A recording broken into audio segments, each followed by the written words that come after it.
Mesdames et messieurs, bonsoir et bienvenue dans ce journal qui s'ouvre sur la visite d'État du président de la République au pays de l'Oncle Sam. Professeur Alpha Condé est donc arrivé hier à Washington DC sur invitation du président américain Barack Obama. Au total, 45 chefs d'État africains et 2 rois du continent sont invités par Obama pour prendre part au premier sommet États-Unis-Afrique.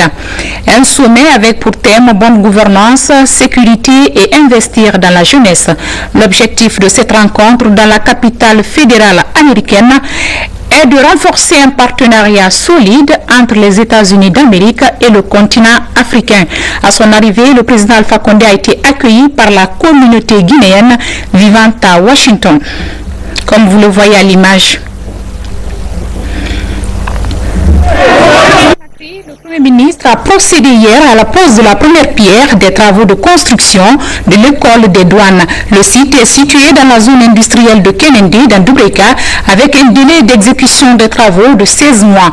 Un plus dans la formation des cadres des services de douane en vue de les rendre plus efficaces dans la mobilisation des ressources financières. Hadi Kamara Kabasouma, bureau de presse de la primature. C'est ici, à Kennedy, dans la préfecture de Dubreka, au pied du mont Kakulima, que l'école des douanes sera construite.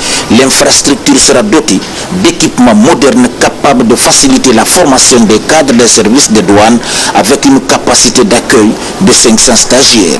Vous conviendrez avec moi que Dubreka est l'une des préfectures qui bénéficie au mieux du programme de développement mis en place par le président de la République, le professeur Alpha Condé, et exécuté par son gouvernement que vous dirigez, monsieur le Premier ministre. La population de Dubreka en est fortement consciente, et c'est en leur nom que nous vous disons merci, et nous profitons une fois de plus de cette belle occasion pour vous réitérer l'attachement indéfectible de la population de Dubreka aux idéaux de paix et de progrès de monsieur le président de la République pour une Guinée émergente. C'est une initiative du président de la République, le professeur Alpha Condé, initiative qui vient renforcer et soutenir la politique du gouvernement en matière de réforme administrative. La construction de cette école permettra à la Direction générale des douanes, à l'instar des autres administrations douanières de la sous-région, d'assurer avec efficacité et à moindre coût la formation de son personnel en adéquation avec ses besoins. Convaincu que la formation est la clé de voûte de tout développement durable, le Premier ministre Mohamed Seydou Fofana s'est penché sur la nécessité de rendre efficace l'administration douanière à travers une formation adaptée aux nouvelles exigences mondiales. Nous gardons l'espoir que cette école contribuera à la qualification du personnel douanier et permettra à l'État de faire des économies sur les coûts de formation du personnel douanier dans les écoles étrangères. En outre, la réalisation de cette école créera des effets induits, j'en suis sûr, sur la vie économique et sociale de Dubreka par la création d'emplois et la promotion des activités sportives et culturelles. Notre satisfaction sera totale le jour où nous nous retrouverons ici pour l'inauguration de ce complexe tel que présenté sur la maquette. C'est pourquoi j'ai pris acte de votre sollicitude et je vous assure de l'engagement et du soutien de mon gouvernement sous l'égide du président de la République, le professeur Alpha Condé, pour la réalisation effective de ce complexe. Dès après la pose de la première pierre du lancement officiel des travaux de construction de l'école des douanes, les techniciens ont fait la présentation technique de l'ouvrage, de sa conception technique et architecturale à la modernité du style en passant par le choix judicieux de son environnement, le tout conçu selon le climat de la localité. Hadi Kamara, il faut reconnaître que cette école nationale des douanes manquait au pays depuis les indépendances. Sa réalisation va contribuer donc à amoindrir le coût de formation à l'État, car les douaniers guinéens étaient toujours formés par le biais de la coopération bi- et multilatérale. Un vrai soulagement pour ces soldats de l'économie guinéenne. Kourouma Sekou Fernan, Sekou Sibi, reportage. Levée au flanc du mont Kakulima, dans la commune de Dubreka, la première école guinéenne de douane est en construction. C'est ici que sortiront les futurs douaniers, une école dont la Guinée a utilement besoin. Grâce à la politique prônée par le chef de l'État, le président de la République, le professeur Alpha Condé, la Guinée va être dotée très bientôt d'une école nationale des douanes. Ce qui sera à l'actif de tout le pays, parce que nous aurons la possibilité désormais de former les cadres de la douane en République de Guinée et sur le sol guinéen. Sur 23 pays d'Afrique de l'Ouest et centrale, la Guinée est la seule nation à n'avoir pas une école de douane. Une situation qui nécessitait le déboursement d'importants moyens financiers pour la formation des douaniers à l'extérieur. Avec l'école là, nous allons maintenant faire un recrutement sélectif, amener les gens à l'école, ils vont suivre une formation professionnelle, une formation militaire avant d'être à leur poste de travail. Parce que vous savez, l'économie guinéenne, l'économie d'un pays doit être vraiment bien surveillée. Et la douane est à une position stratégique à la frontière. Si tu n'es pas bien formé, tu n'as pas un cadre de travail vraiment bien assis, tu ne peux pas rendre convenablement à ton poste de travail. Bâtie sur 6 hectares, l'infrastructure accueillera près de 500 élèves douaniers. Ce sont les entreprises Savané et Frères et le groupement SCC Guinée qui sont chargés des travaux. La construction est répartie en 3 phases. La première comprend essentiellement la sécurisation du site par une clôture de 1500 mètres linéaires. La construction des infrastructures de base telles que un bloc administratif, un bâtiment pédagogique, un logement des autres, un réfectoire, une place d'armes. Dans une seconde phase, il est prévu les infrastructures d'appui. Un amphithéâtre, un stand de tir, un laboratoire, un foyer pour les stagiaires, une buanderie, une bibliothèque, une infirmerie, une supérette, un parcours de combattants, un local disciplinaire, des logements pour les encadreurs et les stagiaires. Et ensuite, pour sa troisième phase, il est prévu l'aménagement général du site, le bitumage et le dallage des circulations véhiculaires et piétonnes. Cet espace d'activité pour les opérateurs économiques, non seulement pour les douaniers, mais pour nous qui sommes les auxiliaires de la douane. L'implantation de l'école de douane dans cette zone va créer de l'emploi et moderniser le quartier Kenende à travers son aménagement. À l'arrière-pays, plus de 100 milliards de francs guinéens sont investis à Kisdougou par le gouvernement pour la réalisation des infrastructures socio-économiques et administratives. Le président de l'Assemblée nationale vient de visiter ces chantiers exécutés à plus de 80%. Claude Kori-Kondiano a également entretenu les populations et les autorités locales sur l'entretien et la bonne gestion de ces édifices. François Lama de retour de la forêt. Ce sont plus de 100 milliards de francs guinéens que l'État guinéen a déjà investi à Kisdougou pour le compte du BND, Budget national de développement, montant qui a servi à la construction de plusieurs infrastructures administratives et sociales, exécutées la plupart à 80%. Le président de l'Assemblée nationale, satisfait de l'approche de ces investissements, a visité les chantiers de la résidence du préfet ainsi que la villa du président de la République et les cases des hôtes sur le terrain. Notre président de l'Assemblée est arrivé. Mais ce qui est sûr, toutes les tournées qu'on a eu à faire, et en ville à Kisdougou, en saluant toutes les communautés qui de près ou de loin ont contribué à sa mise en place. Venu à Kisdougou, un fils de Kisdougou, c'est extrêmement important pour nous. Ça, c'est la gloire aussi de la forêt. Bitumer presque 8 km de route, avoir plus de 19 infrastructures, dont la préfecture flambant neuf, c'est extraordinaire pour Kisdougou. D'autres infrastructures d'intérêt économique sont également réalisées ici à l'image de ces machines modernes construites. À cela s'ajoutent 8 km de routes bitumées, l'électrification domestique, l'adduction d'eau ainsi que la voirie urbaine. Des infrastructures pour la plupart achevées et ouvertes à la population.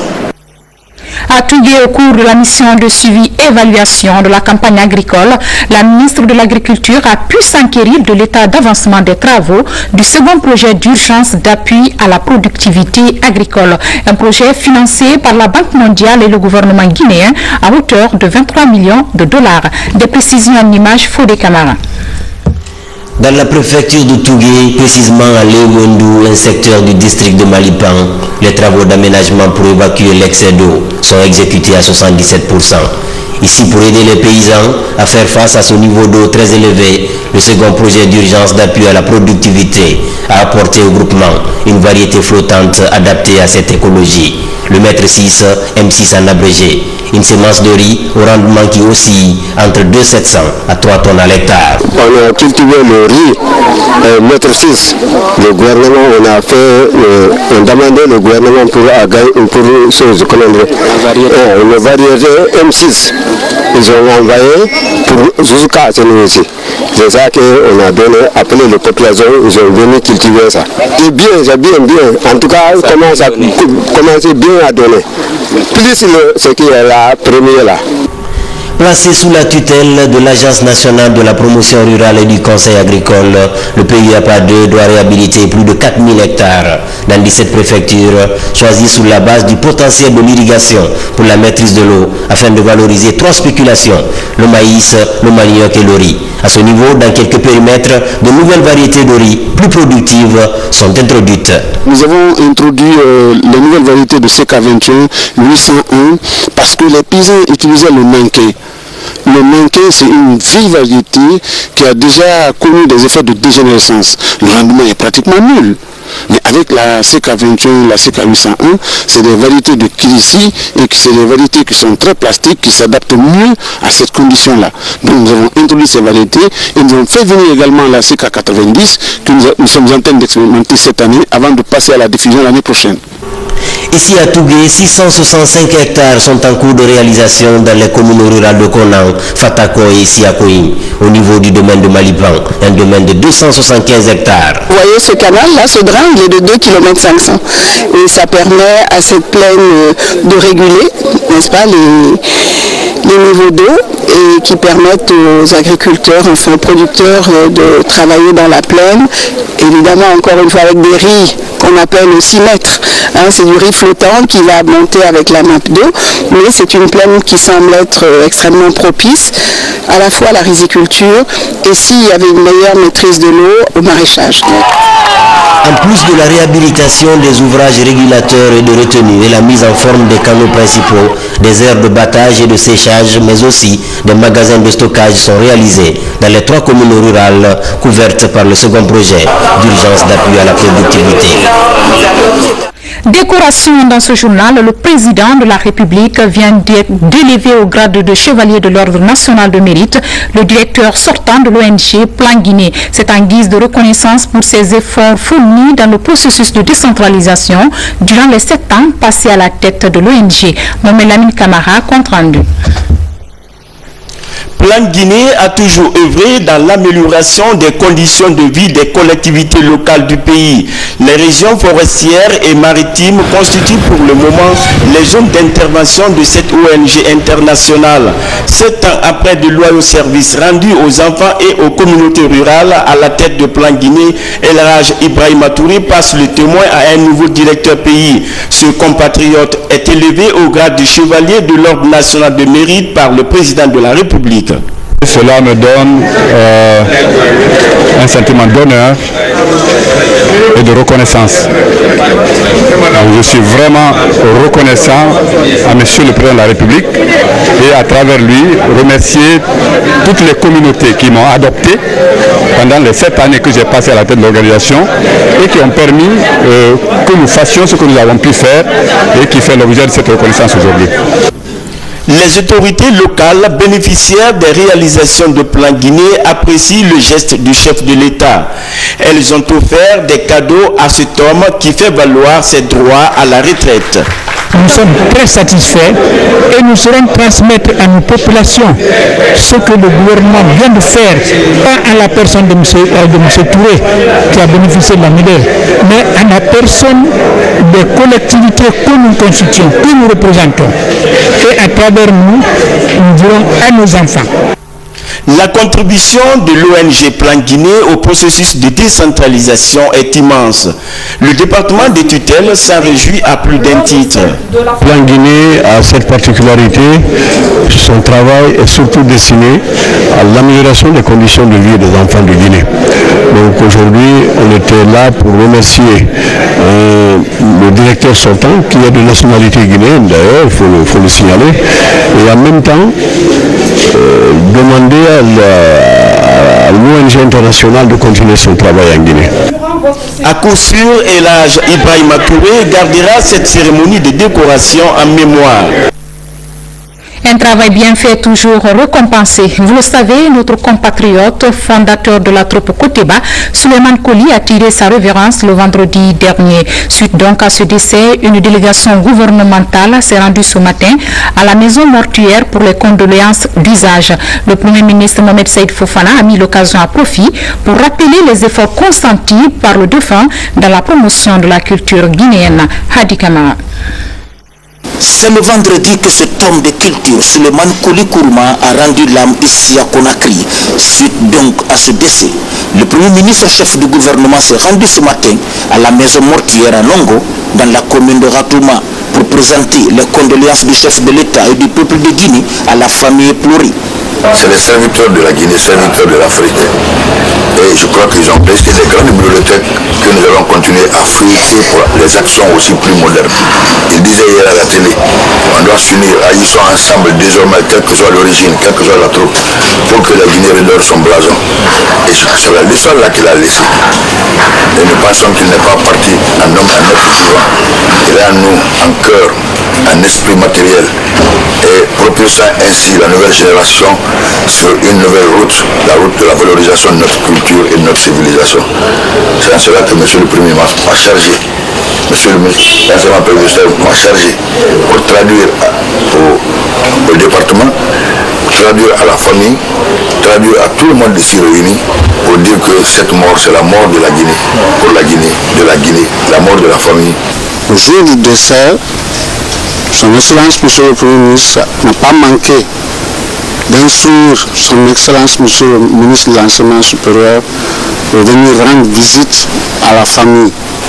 Cela nous a beaucoup touchés et c'est allé droit dans le cœur de toute la famille Kourouma.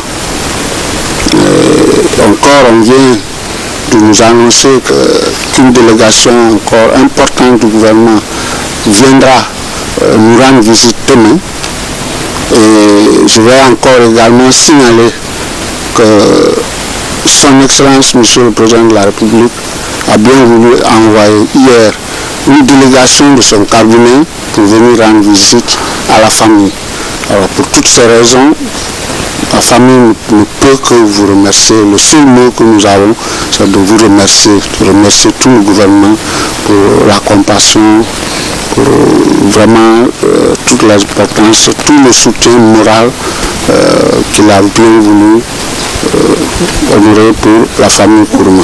Après Nongo, le Premier ministre et la délégation qui l'accompagnait se sont rendus à Tombolia, dans la commune de Matoto, pour présenter les condoléances au ministre de la Pêche et de l'Aquaculture suite au décès de sa maman, Hadja Moussoukura Kourouma, décès survenu à Dakar. Certainement, la maman est partie en chair et en os, mais elle demeure en nous en héritage, en conscience. Elle a laissé un bon fils, elle a laissé des bons fils, elle a laissé des bons parents gentils, des parents aimables. C'est en cela que M. le Premier ministre, malgré tout, il n'est pas pressé. Il est activé par tout ce que nous gérons ensemble, mais tout ce qu'on continue à gérer. Il a demandé de vous dire de sécher les larmes maintenant d'engager la responsabilité après la mort des parents. Ma président Ba, les professeurs, Allah si yimakuna, Allah si yimakuna, tebeni kabe Allah doite, Allah ma jamana suma, Allah kasuma moka. Que l'âme des disparus repose en paix. Amen. La coopération entre la Guinée et la Chine se renforce davantage dans le domaine médical avec une synergie d'action engagée dans la lutte contre les maladies cardiovasculaires. Des journées de consultation gratuites sont organisées à cet effet dans le quartier Koronti, commune de Kaloum. Du matériel de pointe est utilisé, comme vous allez le voir dans ce reportage de Kermo Ousmane Diallo. Peu avant sa rencontre avec les spécialistes, Mariam Bari était très inquiète quant à l'état de santé de son cœur. Mais à présent, le soulagement se lit sur son visage. Moi, je pense que vraiment mon état était probablement monté, mais autant que je fais la visite, ça m'arrange. Je veux que je me sens en bonne santé. C'est après avoir fait l'électrocardiographie que le médecin en arrive à la conclusion. Mais auparavant, les citoyens sont admis dans différentes salles pour divers examens. 500 habitants du quartier Koronti sont concernés. Ceux d'entre eux atteints de maladies cardiovasculaires sont informés et reçoivent leurs premiers soins. Le traitement, qui devrait coûter environ 500 000 francs guinéens par individu, est gratuit. Là, c'est un système moderne d'électrocardiographie. Nous avons tous les programmes ici. Le patient est couché là-bas par le système de Bluetooth. Même il peut se trouver à une distance de 7 mètres. Nous avons toutes les informations sur le cœur du patient au niveau de l'ordinateur. C'est très facile de déceler les maladies cardiovasculaires, à partir de là, les pathologies cardiaques. Parce que tout sort déjà avec l'interprétation. On n'a pas besoin de perdre de temps. Dans leurs tâches, les médecins sont accompagnés par leurs confrères chinois. Ces journées de consultation gratuites sont le fruit de la coopération médicale sino-guinéenne. Il y a beaucoup de facteurs de risque pour les maladies cardiovasculaires. Il y a des risques qu'on peut contrôler, mais il y a des facteurs qu'on ne peut pas contrôler. C'est l'âge, l'hérédité qu'on ne peut pas contrôler, mais il y a d'autres facteurs, par exemple l'hypertension, la diabète, la mode de vie qu'on peut contrôler. D'après cette enquête, on voudrait sensibiliser les gens quels risques dans votre vie quotidienne qu'on peut contrôler contre la maladie cardiovasculaire. Et de cette façon, on peut bien protéger la santé. Cette opération est un autre axe de coopération internationale entre la République populaire de Chine et la République de Guinée pour voir les raisons fondamentales de la grande croissance des pathologies cardiovasculaires en République de Guinée. Ces consultations médicales gratuites vont durer 5 jours ici à Koronti. Puis, ce sera au tour des citoyens du quartier Kipé d'accueillir ces spécialistes du cœur. 500 personnes à nouveau bénéficieront de leurs soins. Assainissement, les jeunes du quartier Koza dans la commune de Ratoma accompagnent le gouvernement dans sa campagne d'assainissement de la ville. Ce dimanche, ils se sont mobilisés pour débarrasser Koza des tas d'immondices. Ces jeunes ont pris l'engagement de faire de leur commune la plus propre des communes de Conakry. Abdulaziz Baldé, Amadou Touri. Le quartier Koza donne le ton à la campagne d'assainissement.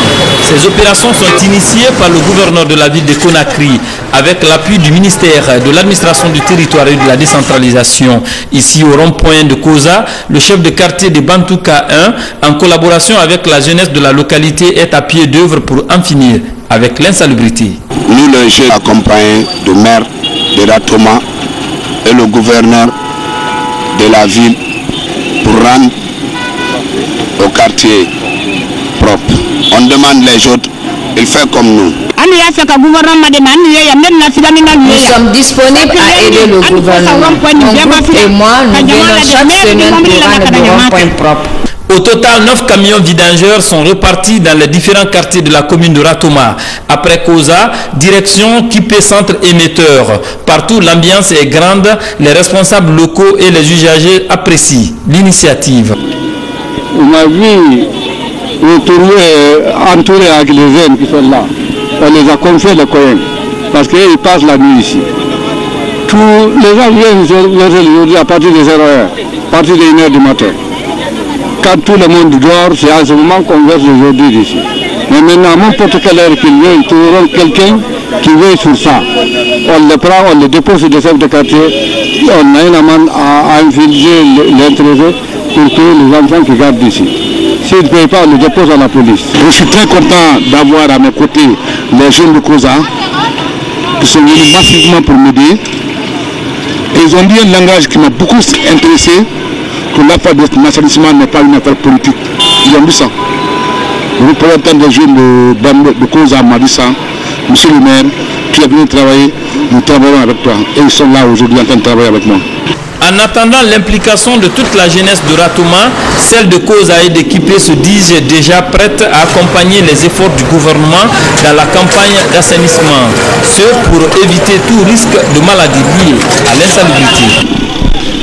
Une action citoyenne qui mérite d'être suivie par d'autres jeunes. Infrastructure sportive à présent, bientôt le lancement des travaux de construction d'un nouveau palais de sport à Conakry. Une commission est déjà mise en place pour les études de faisabilité. Mais en attendant la réalisation du nouvel édifice, l'actuel palais de sport au stade du 28 septembre nécessite aussi une attention car il se trouve dans un état de dégradation très poussé. Rose Poto fait l'état des lieux. Son sport favori, c'est le basketball. Ce jeune élève de 22 ans est domicilié à Matuto. À cause de l'amour qu'il a pour le basketball, Moussa Sangari parcourt chaque jour plusieurs kilomètres pour venir s'entraîner dans ce palais des sports du stade du 28 septembre, le seul qui existe à Conakry.